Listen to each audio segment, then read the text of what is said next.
Lakukanlah kebenaran tanpa merasa paling benar dari yang lain. Dan mari hidup secara mulia, tapi jangan pernah merasa paling mulia dari yang lain.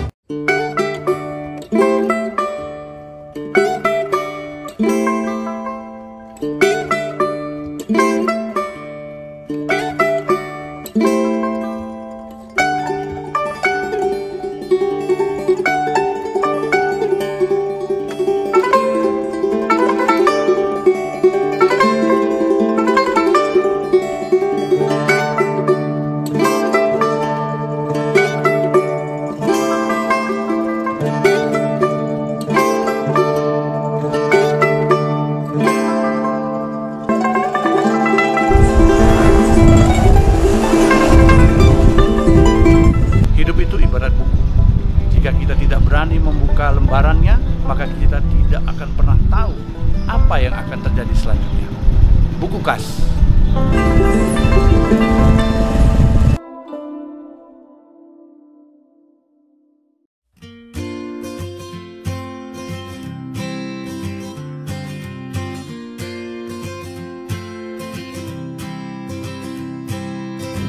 Halo Sobat Buku Kas. Iya, seperti biasanya ketemu lagi dengan Andre Salim di program Buku Kas. Buat kamu kata Andre Salim. Pada hari ini kita ada quote dan bersama saya ada Bang Herwanto Nurman. Wah, ini biasa nih.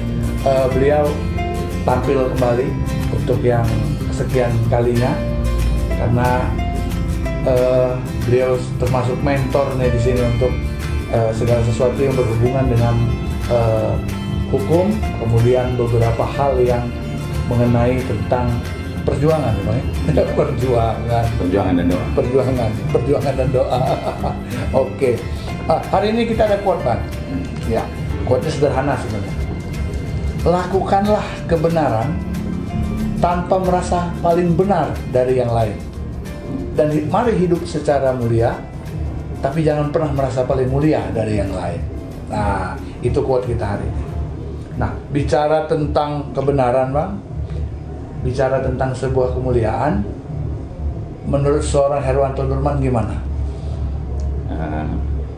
Kebenaran dulu ya? Ya, kebenaran dulu yang pertama. Kebenaran itu terkait dengan, apalagi terkait dengan hukum ya. Iya. Jadi ada dulu advokat senior mengatakan intinya, kalau kamu mau menang, jangan pilih saya pengacaranya. Tapi kalau kamu mau mengungkapkan kebenaran, nah, kamu sudah puas dengan terungkapnya suatu kebenaran, pilih saya jadi pengacaranya. Nah, tapi di balik itu, jika kebenaran itu terungkap, maka keadilan akan muncul. Jadi memang kebenaran itu ya dalam hidup kita sendiri atau dalam penegakan hukum sendiri pun sebenarnya yang dicari adalah kebenaran. Bukannya apa? Karena kalau kebenaran sudah muncul, pastilah ada keadilan. Tapi kalau kebenarannya tidak muncul, tidak mungkin ada keadilan. Tapi bukan berarti merasa yang paling benar ya, Bang, ya? Bukan merasa paling benar. Tapi makanya dia bilang, kalau kamu puas dengan terungkapnya kebenaran ini, ya, saya siap jadi pengacaranya. Iya. Nah, tapi kalau seandainya kita merasa bahwa kita di peristiwa itu kita benar, nah, kita berharap bahwa kebenaran terungkap, maka keadilan akan muncul. Iya. Jadi artinya dengan kata lain, kebenaran itu ada ukurannya gitu. Jadi bukan sok pede kita merasa paling benar tanpa ada dasar ya gitu ya. Ya. Jadi ada ukuran atau ada parameter yang jelas. Nah, kemudian kalau bicara tentang kemuliaan, Bang, kemuliaan tapi jangan merasa paling mulia dari yang lain. Kehilasan atau apa dalam berhubungan? Kalau mulia ini kan sebenarnya terkait dengan manfaat. Ya. Jadi ada, kalau orang bilang katanya, saya harus sukses. Itu katanya gampang. Kerja keras, kerja cerdas, kerja ikhlas pasti sukses. Tapi permasalahannya sekarang katanya sukses itu harus sukses mulia. Ya. Nah, sukses mulia itu seperti apa sih? sukses mulia itu adalah sukses yang bermanfaat untuk orang banyak. Ya. Jadi walaupun kita tidak merasa bahwa kita paling mulia, Ya. tapi tujuan kita sukses adalah sukses mulia agar bermanfaat untuk orang lain. Bahkan kalau saya banyak baca buku itu katanya jangan hidup kalau tidak bermanfaat. Nah, caranya bermanfaat ialah sukses mulia tadi. Ada pepatah bilang katanya lebih baik pendosa katanya dia ingat dosa. Dia ingat dosa, dia ingat kesalahan. Nah, kalau pelaku maksiat katanya lebih baik pelaku maksiat tapi ingat dosa ketimbang orang alim merasa dirinya mulia. Nah, semua orang salah, semua orang rendah, berdosa. Itu katanya lebih baik pelaku maksiat tapi dia ingat tobat, ingat dosa, ketimbang orang yang ibadah terus tapi merasa paling mulia. Itu lebih baik pendosa katanya.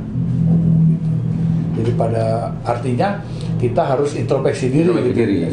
Jadi selalu berbuat yang terbaik, selalu berbuat yang benar, tapi bukan merasa kita yang paling benar dan bukan kita pula yang paling mulia.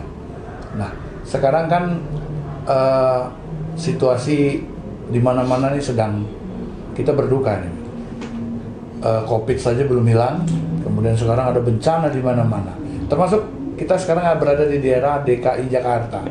Ini semua banjir di mana-mana. Tapi kan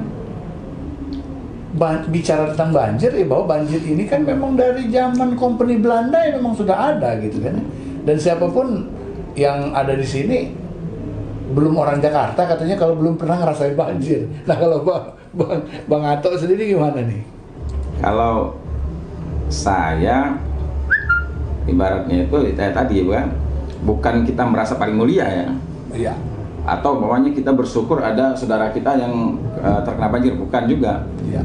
Tapi saya pribadi tidak pernah namanya hujan lagi. Karena kita juga dipesan juga kalau ada hujan ya kita berdoa. Oh iya. Nah, mudah-mudahan hujan ini membawa keberkahan. Jadi waktu yang makbul ya. Ya, waktu yang doa yang makbul katanya pada saat hujan. Jadi begitu kita hujan, ya mudah-mudahan hujan ini membawa keberkahan. Nah, kalau masalah kok banjir ibaratnya itu. Iya. Ya tadi sama. Ibaratnya dari zaman Belanda sampai sekarang memang Jakarta ini memang tempatnya banjir. Bahkan budayawan, sejarawan orang Betawi asli Jakarta ini bilang katanya Jakarta ini memang sawah. Nah, ada kampung rawa katanya kan.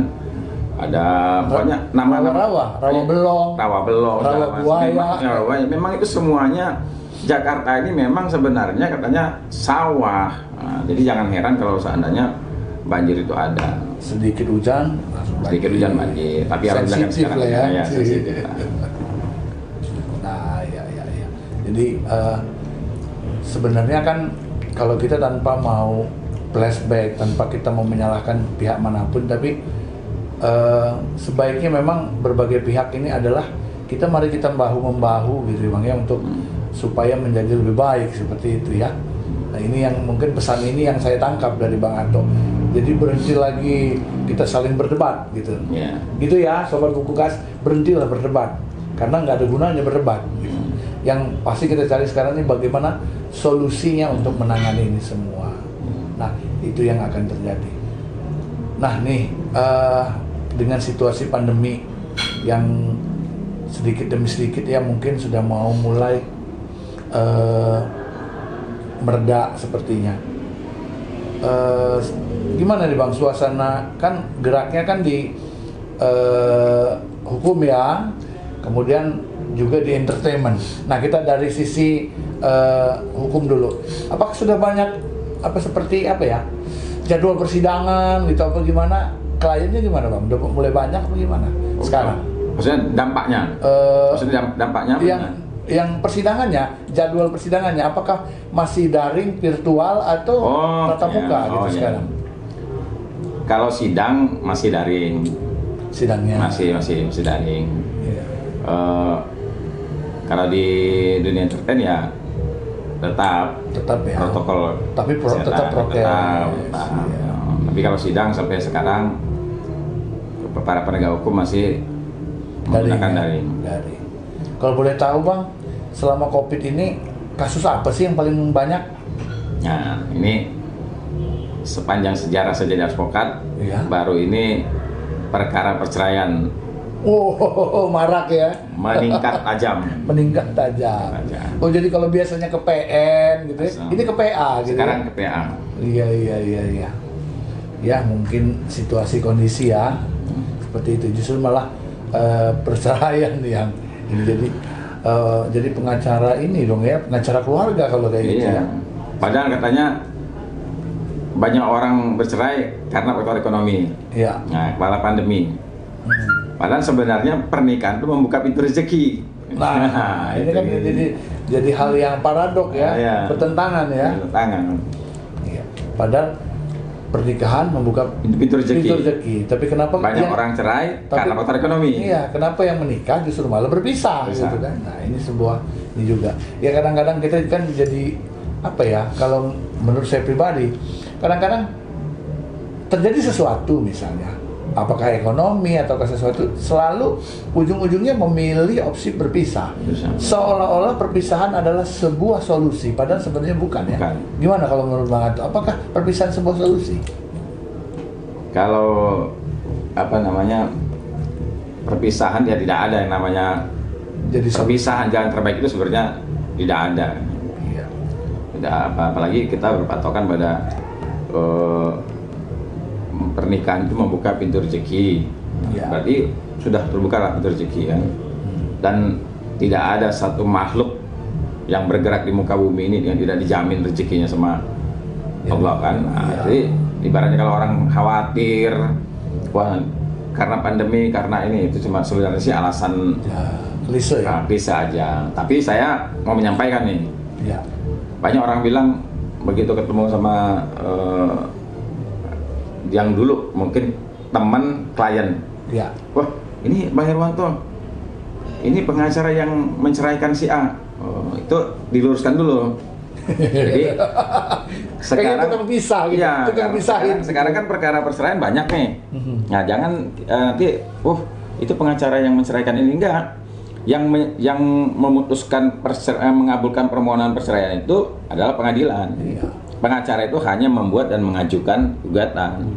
Nah kalau majelis hakim itu di dalam persidangan ternyata terbukti bahwa kedua belah pihak ini memang sudah tidak bisa rukun, maka putuslah. Tapi kalau seandainya ternyata masih bisa, banyak juga permohonan itu nggak dikabulkan. Berarti yang menceraikan putusan pengadilan, bukan pengacara. Ya. Artinya hasil majelis. Hasil majelis. Itu pun mesti harus dipastikan dulu. Dipastikan bahwa kedua belah pihak ini benar-benar tidak bisa disatukan kembali. Barulah diputus. Jadi bukan hakim, bukan. Tapi hasil sidangnya. Hasil sidangnya. Ya, dengan berbagai macam pertimbangan. Iya.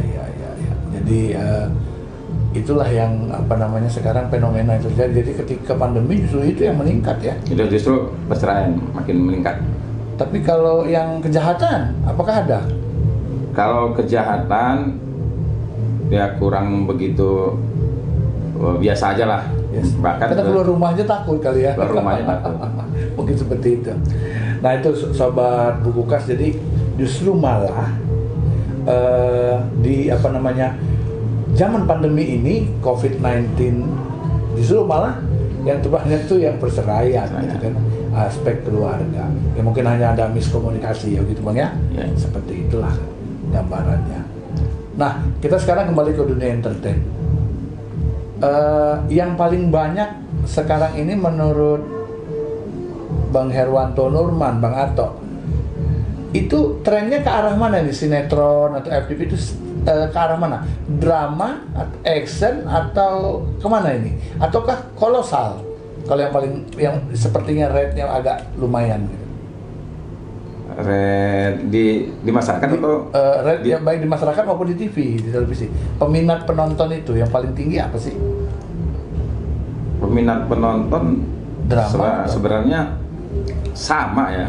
Sama ya. Sama, cuma kalau dari waktunya, dari waktu jam tayang, itu biasanya kalau drama kalau di atas jam apa namanya, kalau bahasa mereka itu non prime time ya. Prime time. Nah, kalau dia di atas jam 9 drama biasanya katanya ngantuk tuh saya Pak. Iya, kelamaan. Tapi kalau kolosal banyak actionnya, tapi iya, dia walaupun di atas jam 9 masih banyak peminatnya. Oh gitu. Melek lah ya. Ya. Bikin melek ya. Bikin melek. Ya. Makanya kebanyakan yang drama-drama tuh udah mulai dari jam 4 jam 5 sore sampai sebelum jam 9. Betul. Jadi trennya seperti itu. Nah ini next masih ada judul baru Bang? Judul baru apa? Angling Dharma. Angling Dharma. Wah, ini sebuah sinetron yang kayaknya agak apa ya, recycle ya, yang udah pernah ada ya. Tapi ini versi baru ya. Versi baru. Lebih menantang kali mungkin? Ya, lebih menantang. Pakai terbang-terbang juga kan ya? Iya. Pakai terbang-terbang. Kita jadi antagonisnya kan. Wow. Selama ini kayaknya belum pernah antagonis sih, belum ya. Jadi tertantang oleh ya, antagonis ya. Jadi musuhnya Angling Dharma dong kalau gitu. Iya. Tapi kalau kita bicara ke sejarah, situs-situs Angling Dharma itu memang di Banten ada loh itu. Daerah perbatasan Pandeglang Serang memang ada. Pandeglang, jadi antara apa deh, Serang, Pandeglang sama Lebak. Ya. Ada katanya memang di situ.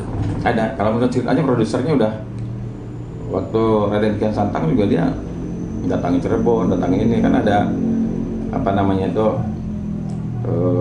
pelaku sejarah itu kan kalau nggak sesuai dia protes nanti. Protes. Makanya kita harus ini ya. Iya. Sini. Nah, jadi kan begini nih, saya menangkap beberapa hal ini Bang Herwanto Nurman. Jadi gini, ada beberapa daerah, nah ini dari Sumatera yang mulai bersuara. Kami punya juga kok cerita-cerita seperti Kian Santang, Angling Dharma itu. Ya coba jangan ranahnya Pajajaran dan Jawa terus sih katanya yang diangkat segala macam. Kira-kira ada kans nggak bisa ngangkat yang seperti itu? Tadi next mungkin.